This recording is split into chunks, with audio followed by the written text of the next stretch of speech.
is Sandy with Calvert Library, and welcome to another edition of It's Elementary. So today I'd like to share with you a story about a bird. This story is called City Hawk. It's called, the subtitle is The Story of Pale Male.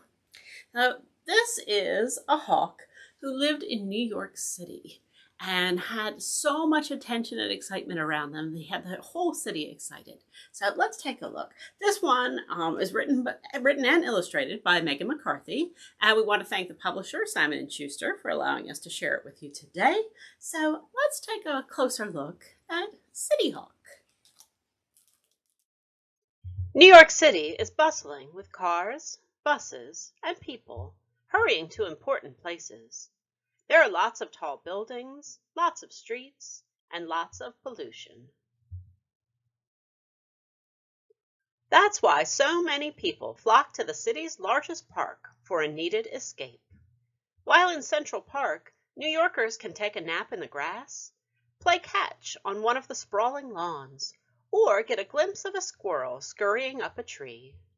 What they never expect is to see real wildlife.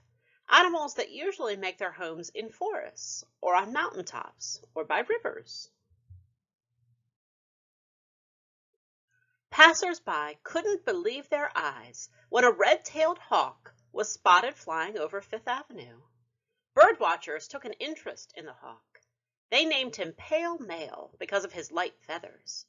Day after day, month after month, Pale Male could be seen soaring high above Central Park.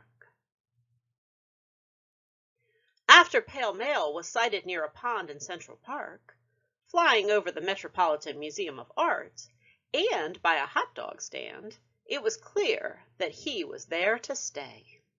Every year, the ritual began. One year, Pale Male found a bird named Lola. She was a hawk, too. Her feathers were darker than his, and she was bigger in size. Pale Male dove and swooped and fluttered around Lola. Together, the two birds gathered twigs and branches and piled them atop an apartment building overlooking Central Park. Large spikes meant to ward off pigeons made it easy for Pale Male and Lola to build a nest. But what they didn't know was they were being watched. Across Fifth Avenue into Central Park and past a small body of water called the Boat Pond, a group of people watched the hawks intently. There were young people and old people, men and women. The most dedicated of these bird watchers called themselves the Regulars. The Regulars carried big cameras and big telescopes. They watched the action excitedly, like die-hard fans viewing their favorite sporting event. The question on everyone's mind was, did Lola lay eggs? Yes, but would they hatch? The Regulars arrived at the park before the sun came up and didn't leave until the sun went down. They waited in the rain, they waited in the dark, they waited and waited and waited.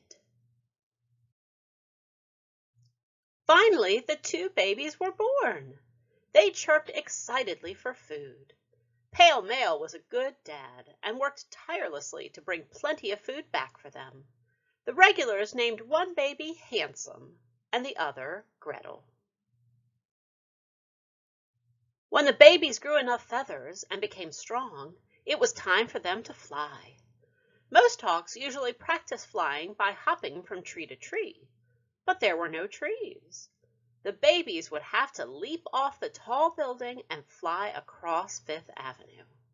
The fall would be far. They hopped and hopped and hopped some more, but neither flew. At last, one morning before the sun peaked above the trees, one baby took the first flight, disappearing into the dark blue sky. The daylight brought new excitement. Soon both babies were exploring the park. The Regulars watched it all. Their early mornings and late nights in the park were worth every minute. If you go to Central Park and you watch and wait, you may see a pale feathered hawk. And come spring, chances are there will be a nest. Inside the nest, there may be several eggs with babies ready to greet the world. The end. There's some great information at the back of this book all about Central Park and how Central Park was built in New York City. And that's a great story to look at too. But let's think about birding. Have you ever just sat and watched the birds outside your house? Bird watching is a great activity, a great family activity that you can do. And you can do it right at home. You can see what kind of birds live right around your house. But then if you really get interested, you could go for a walk in the woods and see what kind of birds that you can find. There's all kinds of great resources that you can find at the library. Books that you can check out about bird watching, also resources online about bird watching as well. So that's a wonderful activity that you might think about getting into. But also, the other thing that I want us to think about is how to help protect those birds. It's very hard for a bird living in a city like that. Maybe we don't live in a city and it's a little bit easier for birds. They have a little bit more trees to put their nests in, things like that. But there's still things that we can do to make sure that we're helping to protect them. So of course the birds need a place to live. They need clean air, they need trees to live in. And so that's one thing that we can do, is make sure that we're taking care of the earth, just in the same ways that will help us be healthier too. Make sure that we're recycling whenever we can, making sure that we're not leaving trash outside that birds could get to. Just basically taking care of our earth. So that's one thing that we can do. But another big problem for birds is windows. And you might not think about that too much. So when we look at a window, we can see that we can't go straight through it, right? Even though it's clear, we can tell that there's something in the way, that we can't go straight through a window.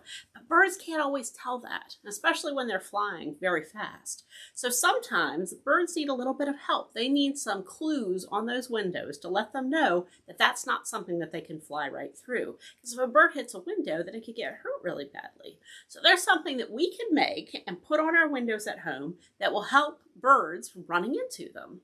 So all you're going to need is a plastic bag, like a big sandwich bag. You're going to need a little bit of cardboard. And if you've got some puffy paint, you can use some puffy paint to do this. I don't have any puffy paint at home, so we're going to make our own with some glue and some dish soap. So see if you can gather up all of those things, and we're going to move over to the table and do our craft together. Okay, welcome back. So all we needed to get was some cardboard. This is just an old food container.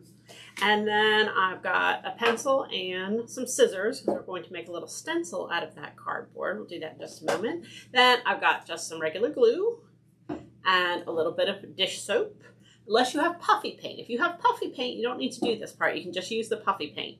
But I don't have any here, so I'm going to make kind of my own little puffy paint here. And then I've got a little container to put it in and a little paintbrush. Okay, so the first thing we need to do is to make the shape that we want to put on our window. So remember, we're going to put these decals on our window that are going to help the birds from running into it. So I can do anything I want. Kind of makes sense to do a bird, right? So maybe you make a little kind of bird shape on here. I'm sure that you're a much better artist than that, but you can make any shape you want. It doesn't have to be a bird. It can be a flower. It can be a tree. It can be whatever you want. But I have made a little bird. Kind of. It looks a little bit like a mustache too, but that's okay. It's a bird, trust me. There are also stencils online. If you need a little bit of help, maybe I should have done that. You can find some stencils online too. But I'm just going to cut out that shape from my cardboard, and that's what I've done here. And I'm going to take that cardboard and I'm going to put it inside a plastic bag. So you need some kind of plastic. It doesn't have to be a plastic bag. It could be a sheet protector like you use in a folder. It could just be some plastic wrap, although that's a little bit harder because it's kind of thin. I like the plastic bag because it's a little bit thicker. So I've just put that on the inside there. Now all I'm going to do is paint over that shape with my glue. But first I have to make it into something that's going to dry correctly. So I've got some glue in there, and I'm going to put just a couple of drops of my dish soap. Like that. And then mix that all up with my paintbrush. I want to make sure it's nice and mixed. There we go. It's even a little blue because of my dish soap. Isn't that nice? All right, it makes it kind of funny and sticky. Kind of cool, actually. It looks a little like slime. Kind of cool. All right, so all I'm going to do, see, it's kind of sticky like that. All I'm going to do is take this glue and paint over and fill in the whole shape that I've put in my plastic bag. So I'm painting on the plastic bag, but I'm going to use the shape of the stencil that I put on the inside. Does that make sense? So I'm going to do like this. Take a little bit of this, and I'm going to paint starting over in the corner there. You want to try to make it pretty much the same shape as your stencil there. And you want to make it pretty thick. You know, you want something, because this part, once it dries, is the part that you're going to peel off and stick on your window. So you want it to be thick enough that it won't break when you try to peel it off the plastic. So as you can see, I hope you can see, kind of hard to tell because I've got white and white. But I've colored in this part right here with my glue so far. So I'm going to do that with the whole thing.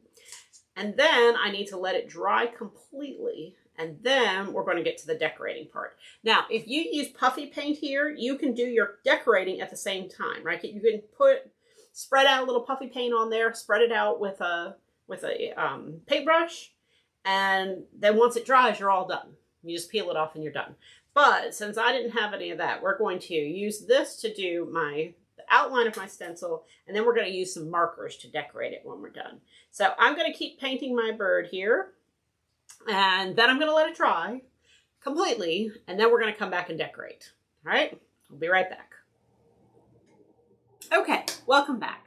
So I waited a whole night to let my glue dry, because you want to make sure that it is completely dry before you do anything else with it. So I have let this sit for a while, and you can see, it's going to be a little bit hard to see here on the camera, but you may be able to see it's going to turn all clear like that. It was white when I put it down, but it's going to turn all clear like that. And look, if I do like that, you can see there's my little piece right there. So I have that little piece that's sticking up.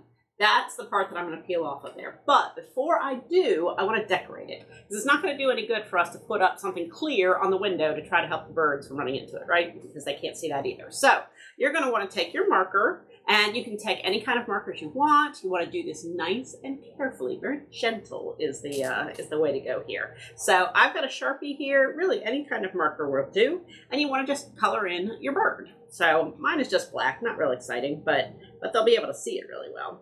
So I'm just going to color in, but like I said, nice and careful, okay? You want to color all the way in like that. All the way around to all of your spots. Now, obviously, you want to take your time. I'm doing this pretty quickly so we can see how it comes out, but you want to take your time and make this beautiful, because this is going to be a decoration for your house too, right? We're going to help the birds, but it's also going to make your windows look beautiful. So just for example, I'm going to do mine pretty quickly. I got a blackbird going here, or a crow, maybe something like that. Okay, so once you get it all colored in, then you want to very carefully and very gently and slowly just peel it off of your plastic. So if I do it just a little bit at a time, very carefully. Especially that part in the middle, I got it a little thin there, so I want to make sure I do that nice and careful. There we go. So there is my beautiful window cling. There we go. We'll hold it up like that. And I'll be able to put that in my window, and it will help the birds from flying into it. It will also decorate my house if it was a little bit prettier. So if you can, you want to put this on the outside of your window. That's where it's going to be the most effective, because that's where the birds can see it the best. That may not work everywhere, but if you can do it, that's the best place for it. So make lots of these and put them on your windows. Beautiful decoration, and you're helping the birds too. Thanks so much for being with us today on It's Elementary. I hope you enjoyed our book and our project. And stay tuned to Calvert Library's social media feeds for more programs for the whole family. Thanks so much. See you soon. Bye-bye.